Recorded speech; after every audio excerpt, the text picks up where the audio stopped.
Okay, so thank you very much. So the title of my talk is The Future of AI, and I understand I have 10 minutes to tell you about the future of AI. So we'll see what we can accomplish here. So I'll start by just saying, in case you wonder, AI is everywhere. So I saw before we were doing some exercise. So how many people here used AI since they woke up this morning? Okay, so everybody. I mean, I would just argue that every single person in today's world has used AI. So, when I woke up this morning, I first had Alexa read me the news that, I care about. I then had my Google Assistant tell me I should leave home, to make the train on time. And I had Waze find me how to get out of my neighborhood without standing in traffic, and hopefully the traffic lights learned from all the cameras and did a good job of monitoring and changing the traffic lights, and so on and so forth. So really, and by the way, even inside IES2018, I now have Micah, my career advisor, is a chatbot. So in the morning told me I should read this article about a new product we just put out on GDPR. Finding your data in GDPR. So I think we'd all agree AI is everywhere, and it's great, right? So the question is, are we there yet, right? So what I will tell you is that while I do agree, and I think you've seen a lot of examples here in the hall, in some of the talks here, AI today can do some very, very great things. We are really in the very, very beginning of this journey. So my main message will be that we're in the beginning. We're really, really just touching the surface of AI. And what AI, I would say, is good at today is what we call narrow AI. It's, if you know what you want to do, it's well-defined, you can define your goal, you have the right data, you have some smart people, you can get the AI to do some pretty sophisticated things, but that's about it. It will do what you just taught it to do, and it most likely cannot do anything else. The example I like to give is even these amazing autonomous cars cannot learn how to play a card game, right? So if I bring a card game home, I take out the instructions, I read the instructions, and me and my 6-year-old son can start playing that game in 20 minutes. The smartest AI today just cannot do that. It would take me probably, a few days, a few hours, depends on the complexity and a strong programmer or data scientist, whatever, to try to teach them. And then, maybe I can use reinforcement, it will play itself. But anyway, we're very far. And I think, to get to this point of what people talk about general AI is still a very long journey. So my second message, in addition to we're in the beginning of the journey, is you can sleep at night. AI is not going to take over the world. We heard before that it may take our jobs. I personally believe, and I think actually the Spirit was saying something similar, that some things would be automated, but the role of people will remain important, even though we may need to change a little bit and adopt and so on. It cannot replace us, let alone the fact that we need many people to now train our AI systems and help them get better. So this is the area, and this is where I believe most of the research will happen and most of the work to really get us from where we are today in this narrow AI to the future is in this area of what we call broad AI. And the main focus is, I would say, on two major things. One is on how we learn. So we need to make AI learn better. And there's all kinds of professional technical terms for that. We'll talk about it in a minute. So that's one big thing.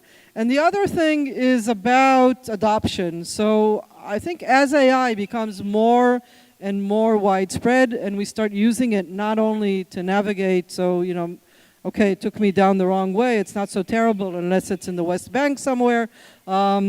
But as we start using it in more mission-critical things, we want our AI to be explainable. There are all kinds of barriers that we need our AI to be able to explain itself and for us to use it more often. So really the emphasis and what I want to talk a little bit about is the way we learn.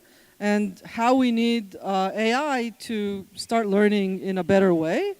And I'll do this just through giving a few examples of some projects we're doing at IES2018 research, and just, to see what this is. So let's take an example that, again, computers today are better than people at, if you train them enough, right? So this whole idea of recognizing images and explaining what's in images, computers today can do much better than humans. There's a very famous benchmark. It has 14 million images, 22,000 categories. Believe me, a computer that trained on it can do better than we can. However, to do this, it needed 1,000 examples of every single image.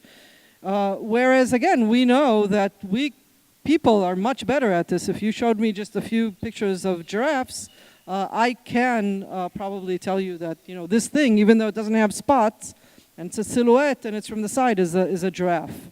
So to solve this, we're looking at something we call, not only we, but that's called few-shot or one-shot learning. And this is like the big goal today.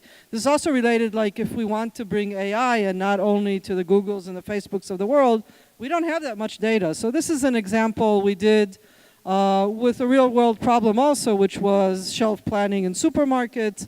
And as you can imagine, there's 30,000 new consumer products a year. We don't have 1,000 examples of each one of them, and we had to be able to learn from very few pictures, and this is some work that we're doing and continue to do this not only for supermarket, but also in general. Another thing that people are pretty good at is combining bits and pieces of information into a bigger picture and using it very cleverly. So in this example, I'm talking about multimodal learning. What we're doing is it's an assistant for a radiologist. So you could just say, give me many, many, many images, and I will try to learn from them and find tumors, not find tumors. But what a radiologist does is brings all the information they know, whether it's from medical school or whether it's from this specific patient or whether it's from the thousands of patients they've treated before, to when they look at the specific image, to now be able to try to interpret it in a meaningful way. And again, that is what we're doing in this idea of multimodal or multitask learning. Just another example, I'll just show the video for a minute first. Oops, the video, I guess, doesn't play. Okay, anyway, if you saw the video, this is... today. Okay, here it is. I'm here midway in his...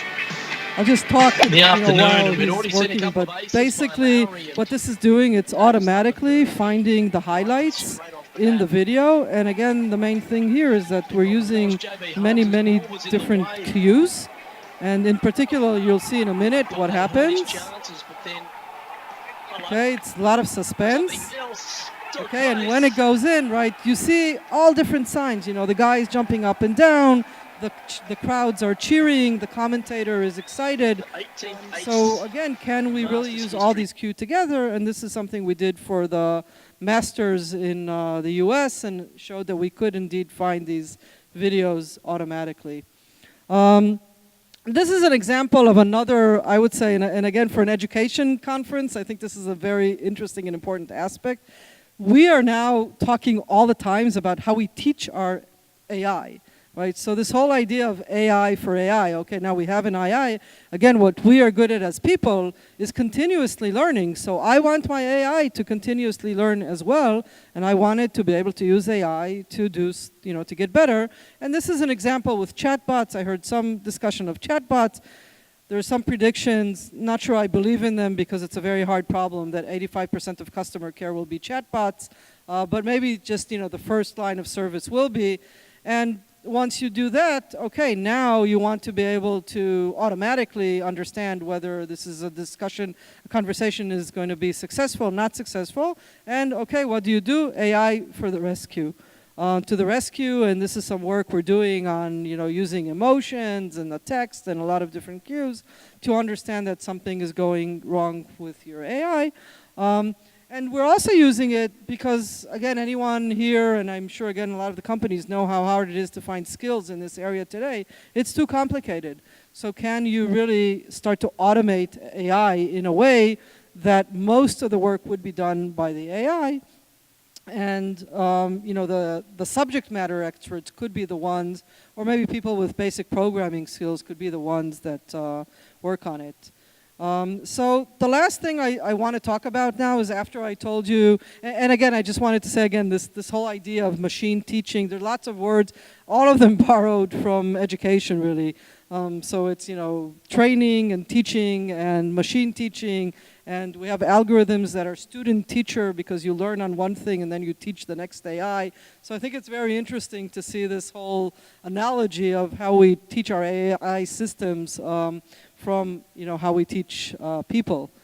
So the last thing I do want to mention as we think about the future of AI is there are also some challenges ahead of us, and one of them, there are many, but one of them is this whole idea of AI bias. And if you've read about it and so on, there are lots of discussions recently, but this is, I think, something that everybody working in the area of AI should be very attentive to. Because these systems learn from data, and because we train them, as I just said, the problem and challenge is that they are basically being taught our biases. And we are all biased. So someone here before said that as well. Many examples show this. There are lots of tests that show that every single one of us has bias. And there's no reason for us to bring that bias into the AI. And there are techniques, and again, lots of research and lots of studies on how we can make our AI unbiased and how we can check our AI and check our data. So this is something, especially I think in this area, that we should make sure that we pay attention to as we use AI more and more in education and in general. Okay, thank you very much.